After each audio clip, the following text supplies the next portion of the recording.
right. I'm Laura and I'm interviewing my friend Carla. Carla de donde eres? Soy de Venezuela. Nice. What city are you from? It's se llama Valencia.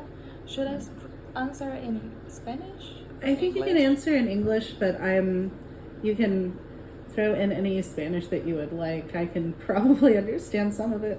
Okay, I wasn't sure, but yeah, the city where I come from is Valencia. But however, I was born in another city called Puerto Cabello, which is closer to the beach. Okay. All right. And then when did you come here?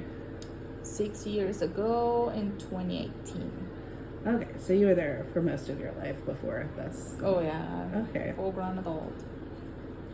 Okay, so some of these questions are, this first one asks about how college life differs from there than college life in the United States. Yeah, okay, so when I graduated from high school, I already got my bachelor's degree, which is, I understand, different here. So that's the biggest gap that I find from what I understand how college works here. But also, when I was going to college there to be a lawyer, you have to do 5 years, and it's all law related, nothing else. It's just like from day one, you go in taking like law related classes. So you don't have to randomly take math for no reason. No, How beautiful. not at all. Yes, that was really cool. And then you graduate. Like specifically, some careers will allow you to do post studies, like post-grade. It's called postgrado, and then specializations to do in a specific kind of law, which I wanted to do labor law, and ended up doing administrative law because life happened. But yeah, that's how different it is from. I read a little bit about that in different, especially in Latin America. It's structured in what I think makes a lot more sense than how we do it here. It saves time, but I also graduated from high school at 16. Oh, wow. So yeah, I wish I could have done that. Okay.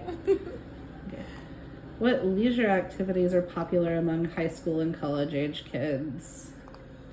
Sports is a big thing, and also just leisure or like.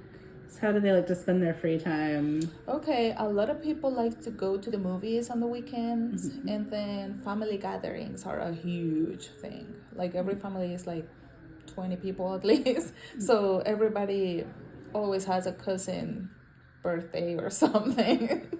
So that's a lot of what we do. Nice. Who are the most popular pop culture icons in Latin America? Pop culture icons. Music, sports, anything. Yeah, well, it's different from when I grew up. When I was younger, the culture was very oriented to like American culture.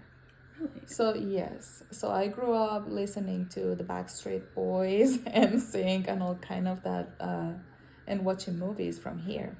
But now there is a new movement that a lot of new artists growing up from within the country, and I think they have a better following that they would have when I was growing up. Okay. So that people is liking that more. That's cool. My favorite band is called Caramelos de Cianuro. It's just a rock band, alternative rock, and they're still going. So I guess they're good. Sing them at karaoke sometime. Oh yeah, I think I've had. I like them very much.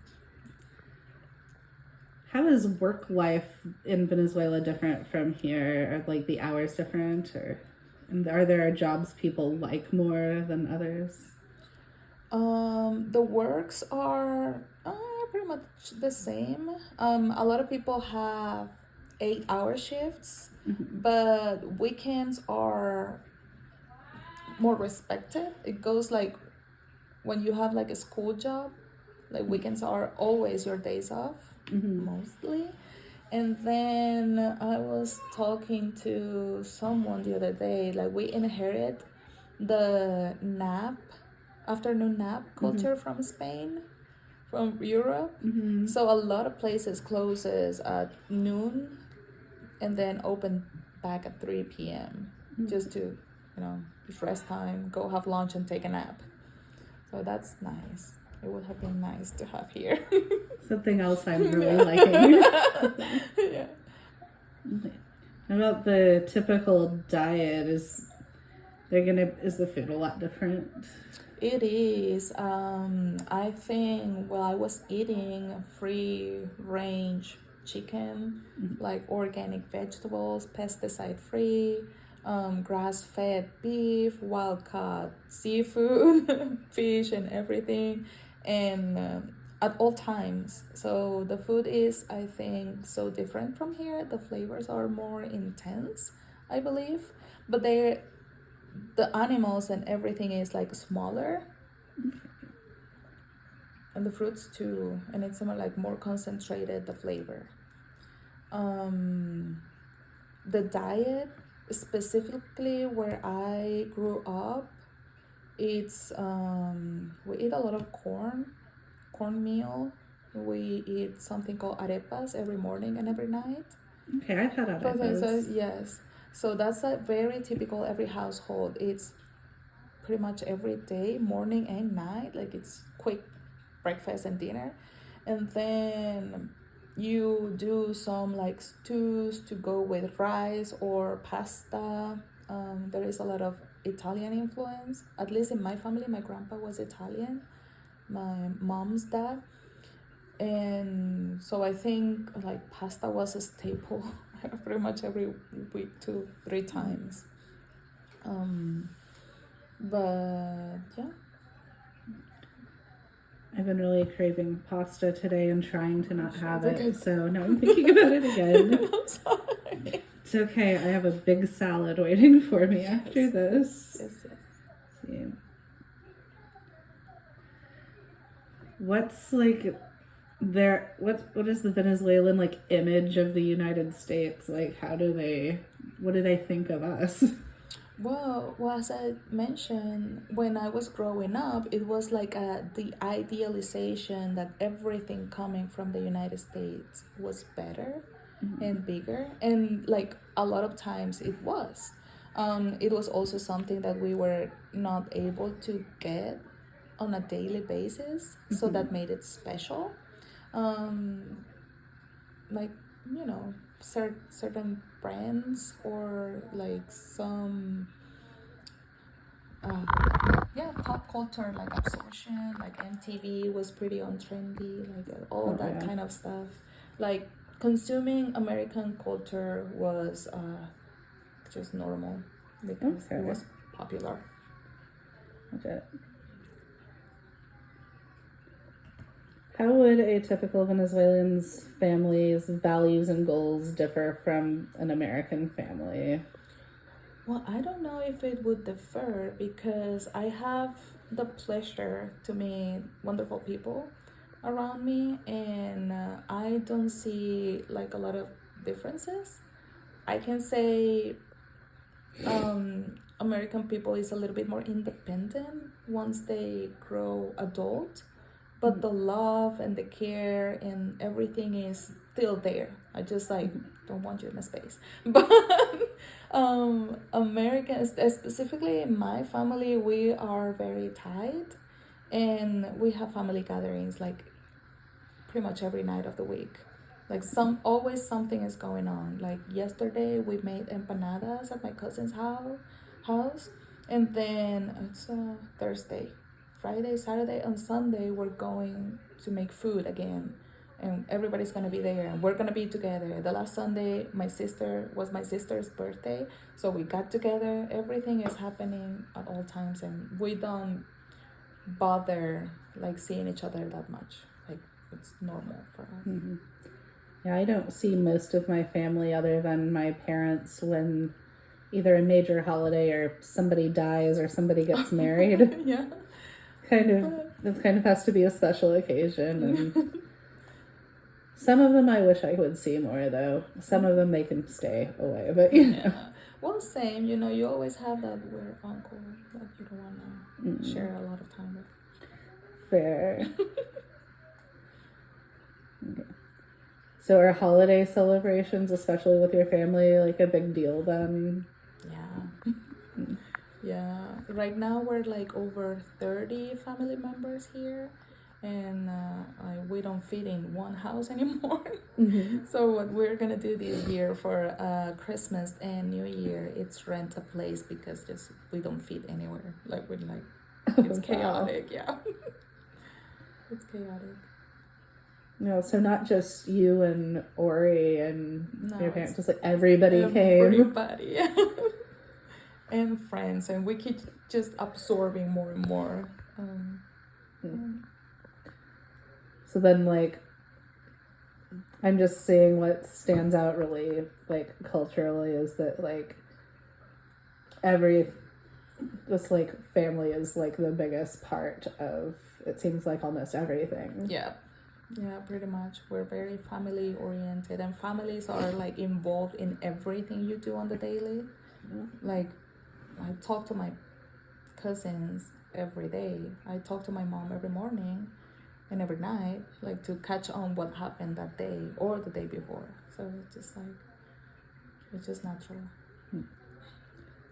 Are there like any special like focuses in the family, like particularly like what men versus women versus children should be taking care of and doing? Not too much in my family now. Like pretty much all of my cousins cook, like all of them can clean. Of course there are tasks that we prefer men doing, but that doesn't mean that we can do it ourselves if they're not available.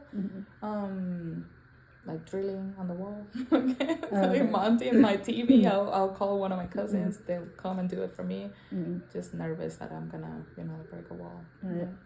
I thought I was going to die changing the light bulb on my front porch this morning. Because I had to stack a couple of different stools to reach it. And I just thought, like, you know what? I'm going to have to risk it. Because if I don't have a porch light on at night, I'm going to be scared. And so you did it the dangerous way. That's how I live my life, baby. Yeah. Hardcore.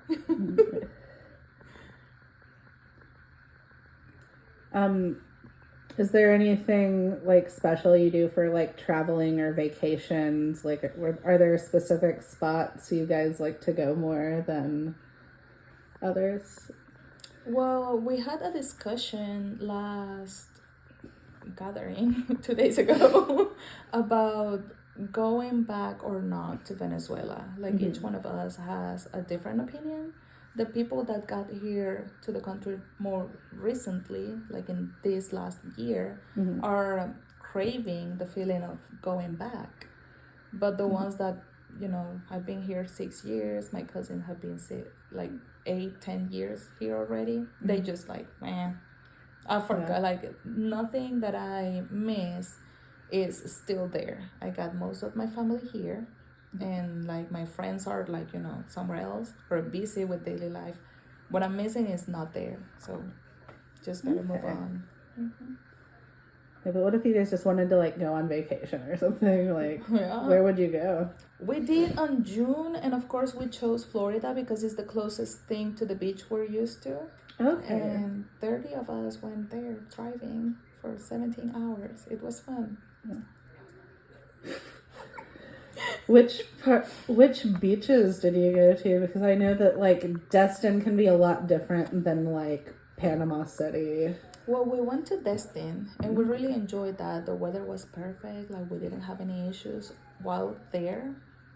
But I mean, it was fun. Yeah.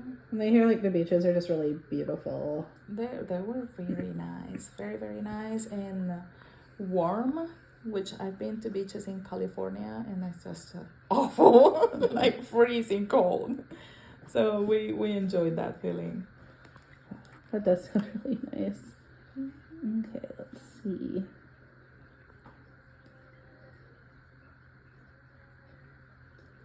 Are there any things that seem totally like appropriate in American culture that in Venezuela you'd just be like, no, mm-mm. I think it's the opposite.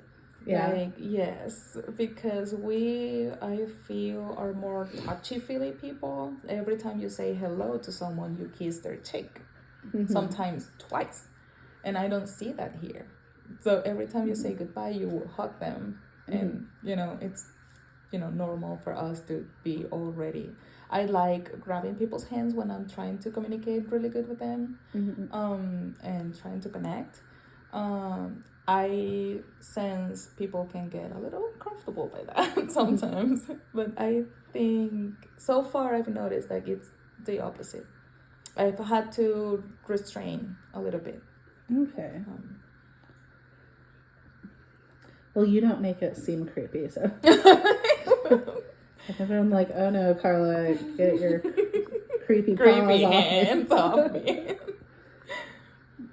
Maybe if you got really scary fingernails, but they look good by the way. Okay, just like I'm kind of. Not scary enough. I was aiming for alien eggs. And I think she delivered. It kind of looked like. So linguistics-wise, are there any words that you would use in Venezuela that would have a different meaning in like Mexico or Guatemala or something? Yeah, a lot of them. And also, you can tell where from South America a person is, the exact country, by asking them, how do they say straw and popcorn? Because every country has a different word for it. Yeah. Straw like that you drink out of? Yes. Okay. Yes. Interesting. Yeah, and then I was with a Chilean guy yesterday, and he was like here for some work, and I was driving with him, and I said this same thing, like, hey, you're from Chile, how do you say straw? And he goes, bombilla. And for me, bombilla is like a light bulb. Huh. And we just like crack up, like, how do you say straw? And I'm like, pitillo. Well, that's a bad thing where I come from, Oh, no. It's like everything is different. So, like, What was popcorn? Popcorn for them is cabritas, which cabra is goat. Mm-hmm. So I knew that. Ooh, goats? Yeah. Huh. And popcorn for me is cotufa, which doesn't have any other meaning that I know of. Cotufa. But I'm just hung up on the goat. I can understand thinking they kind of look like little sheep, I guess. That's crazy. Yeah. And igual, same as palomitas in Mexico. Like, it makes sense. Like, they're white and fluffy, I guess. Okay. But some people say pochoclo, some people say like, I forgot. There's so many of them. Like, same word, like same thing, different words. Like that. I only had one interaction like that when I was like, I think maybe in middle school. I took like a Spanish class and we were learning about like going shopping and bargains, and I guess like gangas means like bargains or deals. There was a kid from Mexico that went to school and he was like, what, like gangs? I'm like, he was like, well, I guess that's technically Spanglish, but it's been so like ingrained in me that like just like, you want to go somewhere where there's muchas gangas? No. Yeah, it's like, the same. Fine, I'll go to Five Below by myself then. I'll find some gangas myself. Join one. Are there any typical expressions that just don't translate into English? Yes, my favorite one. It's we can say this, like, it's the bad word. Can I Okay. say it? Say the bad word. Okay, it's coño de su madre, which means like fuck. Okay. But it same as that word has so many different meanings depending on what you're feeling in the moment. And I think it's hilarious and I love it. I like to say it a lot. I think that's a good end to this. Thank you so much, Carla. I learned a lot. My pleasure.